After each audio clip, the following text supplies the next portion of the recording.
Welcome back, philosophers, to another episode of A Slice of Philosophy. I am your host, Jonah. Today, we will be covering reason. For this episode, we have a special guest.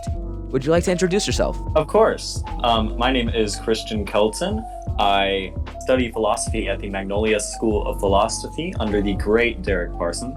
Oh, wow, very impressive. Yeah, he is quite the philosopher indeed. Very true. My current field of study in philosophy is reason, and specifically arguments against reason. Very interesting. I've heard a lot about reasoning. Do you mind if we have a conversation about that? No, not at all. Let's talk. So, reason is like king when it comes to philosophy. It is massive, especially when it comes to the modern philosophers such as Descartes, who base almost their entire theories on reason. Like, what do you have to say about that? Yes, I agree. Reason is a very important aspect of many modern philosophers' thought, and not even modern philosophers. I mean, it dates back to even the Socratic era with Plato. He popularized it and all. And it still remains a very large component of philosophy today. Yeah, how could you argue against it if it's so good? Well, as with everything in philosophy, it cannot be said to be complete and without flaw. And today, we're going to cover some of those flaws. Okay, very interesting. Do tell. All right. Well, to get a perspective on why reason isn't perfect, let's talk about perspectivism. Oh, okay. Everything we know about the world is filtered through our mind, our senses, and our perspective. There is no way that we can view anything from a point of objectivity. Because of this, our reason is inherently faulty and cannot be equated to truth.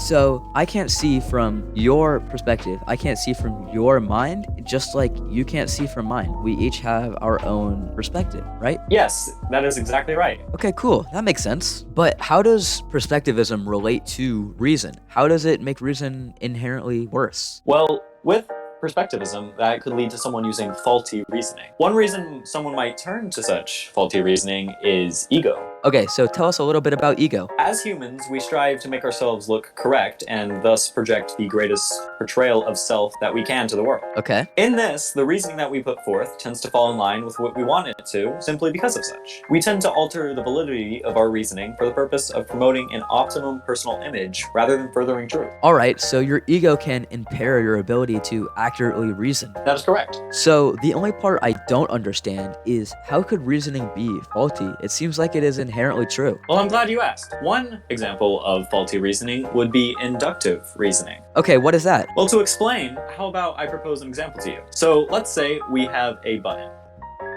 Okay. Now, we press this button, and out comes red wool. All right. And we press it again. There is still red wool.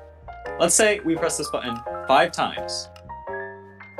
And every time that we press it, red wool appears. With this in context, we could say that every time that we press this button, red wool will appear. Yeah, that's logical. Every time you press the button, red wool appears, so it must appear every single time you press the button. But just because red wool has popped out every time we've pressed the button so far, does that necessarily mean that it will come out every time? Let's say we were to press the button again, and white wool would come out. Wait, but that doesn't make sense. We used our reason to determine that it would always be red wool. Yes, and that's exactly the problem with reasoning. We could reason from every time that we press the button and red wool had come out, that red wool would always come out. However, that is not always the case. Huh. Wow, I never realized how susceptible my reasoning was to flaws. Wow, so this whole conversation has really showed how unreliable our reasoning can be. Through this conversation, we outlined how perspectivism limits our perspective to the single perspective of our own, and we can't see anything from anywhere else. And we've also seen how ego can lead us to use faulty reasoning, an example of which is inductive reasoning, which we just saw be detrimental to reasoning a truthful outcome. All of this has been really enlightening, Christian. Yes, I agree. The topic of reasoning is one that people often find to be very sound in nature. However, when you look into it and look through all of these arguments against it, you can really see how even reasoning is not without its faults. This has been a very interesting conversation. Thank you for joining me today, Christian. Thank you for having me. And thank you, philosophers, for listening to today's episode. This has been A Slice of Philosophy.